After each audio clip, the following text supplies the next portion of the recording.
Frank Klose does a great job covering the Phils for Philly Sports Talk as well as 97.3 ESPN and, of course, 97.3ESPN.com. Kind enough to join us on this Thursday. How you been, Frank?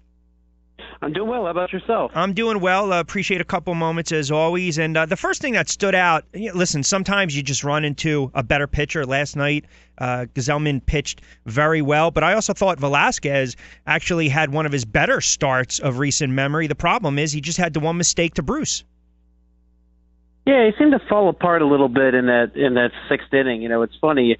He got through the first 5 innings, and then you're looking at his pitch count, and you thought, oh wow, maybe this will be a really good start for him, and then kind of fell apart.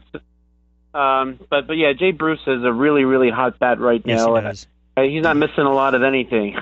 No, and Velasquez, I think last night, to me, you're right. I mean, we talk about the mistake to Bruce. I mean, he just absolutely crushed that pitch. First pitch changeup over the wall for that 3-2 shot, 3-run shot to give him that 3-2 lead. And then you saw a couple innings later, he crushes another one with the laser 2-run homer off Ramos. And no fans, by the way, last night. It seemed like it was so empty. It was a nasty night for baseball. But you go back to Velasquez, to me, economical, right? 84 pitchers in 6 innings. He probably could have pitched another inning if possible, but again, bearing what occurred with the Mets and the bats, then his night was pretty much done. But is that a positive? I mean, I don't know if you were able to catch up with him. He seemed like that was a positive step in the right direction for him last night. Yeah, it's good to see he got through the 5 innings anyway without any real laboring innings or throwing a lot of pitches. He seemed to be working the counts a little bit better. His problem always seemed to be you get 2 strikes, then all of a sudden you feel like the third strike is the next has to be the next pitch, and then he goes for the strikeout, but you can get outs other ways, as we were talking about last week. Yes. So it's good to see him being a little bit more efficient and trying to make sure that he can go deeper into ball games. So it is a good step. You prefer that he got through the 6th inning a little cleaner, but that's okay. I mean, again, he came upon a hot bat right now. So, but yeah, definitely some positive steps forward last night. As Jay Bruce is swinging a very hot bat on the Phillies end, Maikel Franco really struggling. He's hitless now over his last 21 at bats. He's batting just 148 through 14 games. What's going on with him? Is it just a matter of he's pressing? Lack of plate discipline, not seeing the pitches the way he should, or is it between the ears? Is it mental? Maybe a little bit of all the above kind of coming together at once. I mean, let's remember too, he's still relatively young, and pitchers are finding a way to make adjustments to him. I mean, he's only 24 years old. Right. I mean, it feels like he's older, but this is really his second year as a full-year starter. And the pitchers are learning how to pitch him, and he's basically got to figure out how to make those adjustments right back when pitchers make adjustments to him. And I think he's scuffling a little bit. I mean, it looks really bad. You look at his splits, in the last 7 days. It's ugly. It's ugly, yeah. On ESPN.com, but the last 7 days, 0 batting average. But he's struck out 4 times in those 21 at bats, which is a little more than you'd like, but it's not terrible. So I mean, he's making contact. I did like to see that he did make a couple productive outs along the way. He's got a couple of RBIs the last week, even without getting a hit. So I think he's still there. Pete Mackanin yesterday was basically saying that the Phillies are a lot better than they're playing, and he knows they're a lot better than they're playing.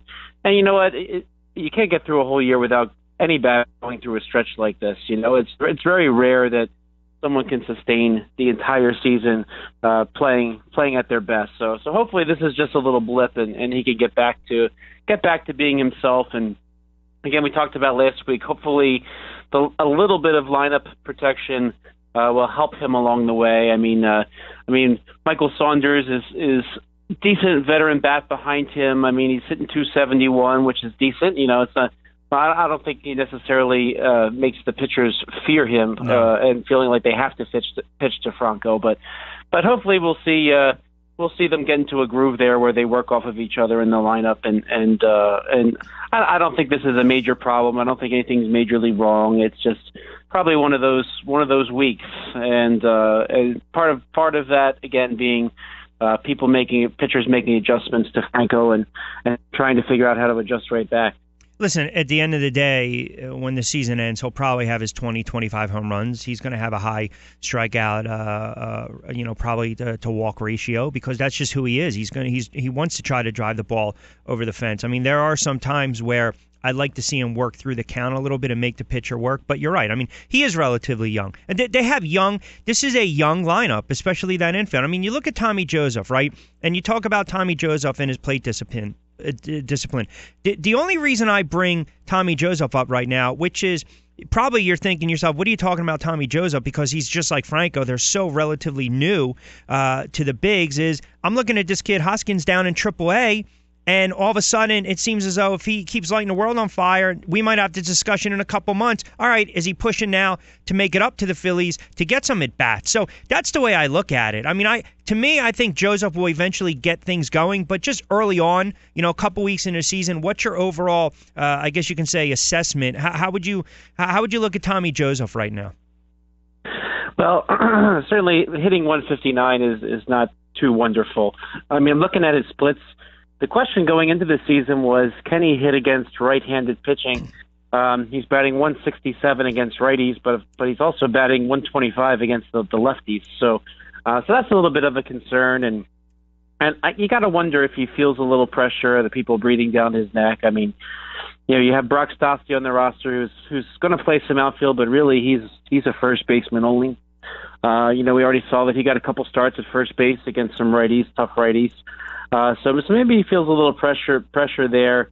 The jury's still out on Tommy Joseph. I mean, he really needs to show that he belongs in the major leagues. I mean, he's 25 years old. I mean, so he's basically at the age where he's got to be up here and showing that whether or not he belongs. And really, excuse me, I thought this whole season was really a matter of, does Tommy Joseph belong? And you know what, Rich Hoskins, it's still very early. I think he needs to be hitting 350 come June 1st. He's off to a good start. Bringing him up, I know, but he most certainly is. He's crushing, and I get it. Then the argument, well, it is triple. I don't care if it's AAA pitching. He's putting up the numbers, and he's hitting everything he sees.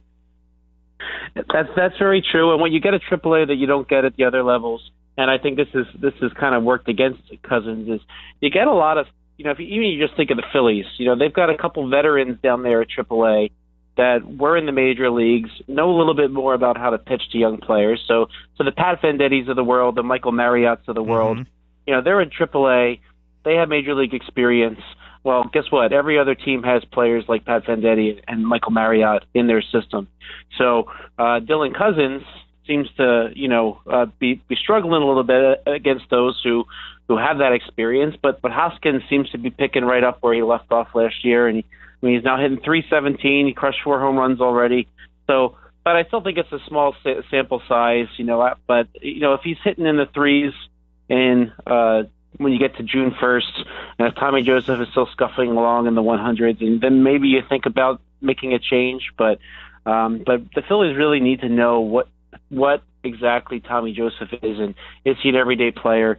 Is he capable of playing in the lineup against right-handed pitching and left-handed pitching? He had the benefit of the platoon split last year. So Joseph's story is really not decided. Last year wasn't enough to say, oh, good, Tommy Joseph's our starter.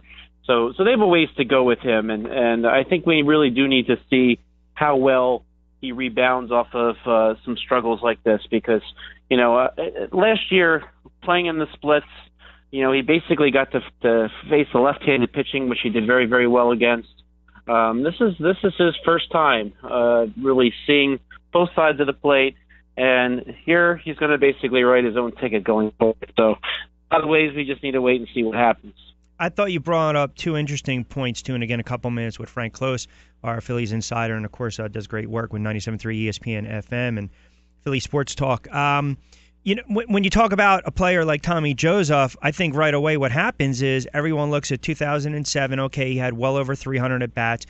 He slugged 20-plus home runs. He drove in close to 50. So you can kind of tell, right away, it's almost like those McGuire kind of numbers where, look, he's not going to get a ton of base hits. They're probably going to be home runs. Forget about the doubles and the triples. And right away, I think it resonates with Phillies fans. Wait a second. You're talking about a power bat, first baseman, late bloomer, Ryan Howard. And I think all of a sudden that does put a little pressure on a player. And to kind of further your point, Frank, you're right. 25, 26, 27, this is, you talk about the crossroads at a player's career, especially when they are a late bloomer, because if you struggle and you get sent right back down to the minors at 25, 26, it's really hard to get called back up because of, you look at the age, and if you're just not able to hit Major League pitching, you're just not going to be able to hit Major League pitching. And the thing about Joseph, too, like what we mentioned with Franco, the adjustments. Like last year when he came up, the pitchers of the league were coming in to face him. Tommy Joseph steps into the batter's box, and they're basically saying to themselves, well, what do we know about this guy? And the answer was really nothing. Well, now pitchers go into the games knowing what he does well, knowing where he struggles, and they're going right for it. So it really is this game. It's a constant game of adjustments. The pitchers figure out the hitters have to figure out the pitchers in return. Yeah. So Joseph is going to need to work his way through those adjustments, and if he can make them, he can stay as a major league player. If he can't make them, you go the route of Dominic Brown, and Dominic Brown just never made those adjustments. And we saw he had his good 2013, and then that's about it. They figured out how to pitch him, and he never figured out how to hit them back. So really, I think you need to give Joseph this time to learn those adjustments. And just a couple weeks so far in April aren't enough to really tell the whole story. So I think you need to wait till June before you're willing to make any changes with Joseph and Hoskins. Yeah, a little more of a sample size. Last one for you. How about Ben Lively? Right, called up from AAA, and again, here's an opportunity for a player to get some innings, and he hasn't allowed a run in his first 6 appearances with the Phillies. Is there any chance that he kind of sticks around for a little bit? With Ben Lively, Yeah. Ben Lively, I think he's here just for a couple days. I think they anticipated that Pat Venditti could leave on. Pat Venditti, Pat Neshek could leave on with the paternity leave, yeah. which is why they went for Mark Leiter instead of bringing up another bat, for example. So Mark Leiter's in the bullpen now. I think Lively is just there just in case, and hopefully Neshek comes back in a couple days, and he's able to just go back down to AAA with not pitching, but perhaps I think if Ben Lively comes into a game, I think it's because there was a major blowout and the Phillies are really, really stuck. So I think last night, you go into a game like last night and you're worried about Velasquez's longevity.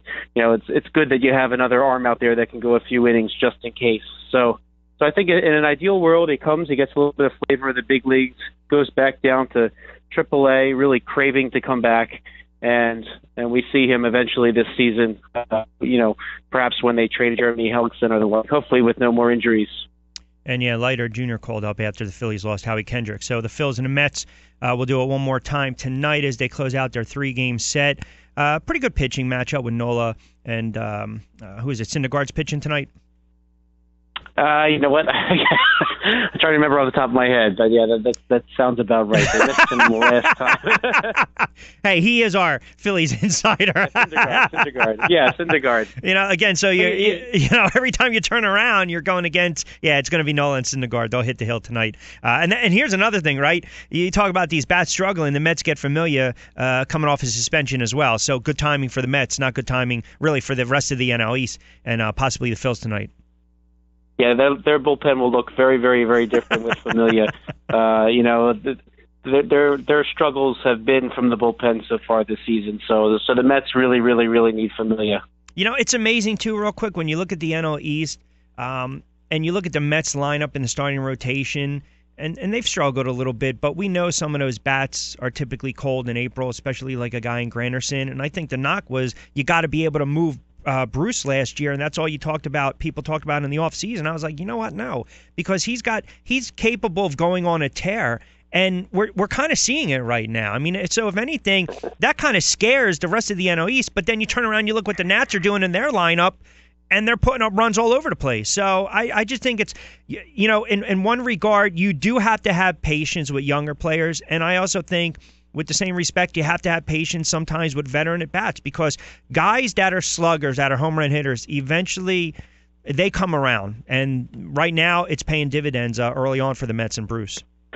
Right, and they were really, really lucky they didn't trade Jay Bruce this offseason, because if they did, they'd be selling kind of low. I think they fully expected that they would trade him when they re-signed Yoenis Cespedes, and it's really worked to their advantage. Right now they don't really essentially have a starting center fielder in their lineup. They're throwing Michael Conforto out there. They're throwing Curtis Granderson out there. Now Granderson it's been many years since he played center field. But they're going to make it work for now. I think their hope was to trade somebody, but they might just ride this through if they keep getting this offense from Bruce, and they might feel very grateful they did not trade him in this offseason. Listen, the old adage, sometimes the best trades you make are the ones you don't do. So right now it's paying off for the New York Mets. They'll close it out 3-game set against the Phillies tonight up in New York. All right, my friend, I appreciate it. Hopefully the weather holds up, stay dry, and we'll talk next week. Good stuff as always. Sounds good. Have a good one. You got it. Frank Klose joining us for a couple moments.